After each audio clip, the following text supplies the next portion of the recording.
Kita awali Kompas Sulsel. Penganiayaan yang dilakukan sepasang kekasih terhadap seorang mahasiswi di Makassar viral. Aksi ini dipicu saling singgung antara pelaku dan korban di media sosial. Video penganiayaan berdurasi 5 menit viral di media sosial. Sepasang kekasih menganiaya korban yang berprofesi sebagai mahasiswi.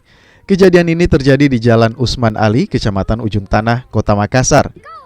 Kasus ini dipicu saling singgung di media sosial.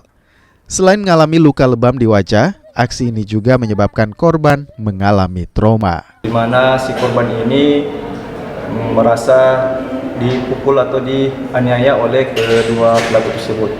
Kalau untuk motifnya sendiri seperti apa? Motifnya ini gara-gara balas dendam.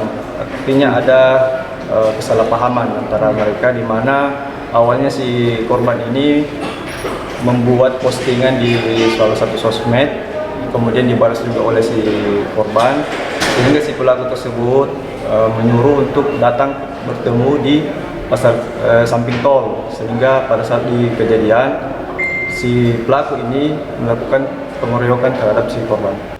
Kedua pelaku menjalani pemeriksaan di unit PPA Polres Pelabuhan Makassar dan terancam hukuman 5 hingga 12 tahun penjara. Rama Pratama, Kompas TV Makassar, Sulawesi Selatan.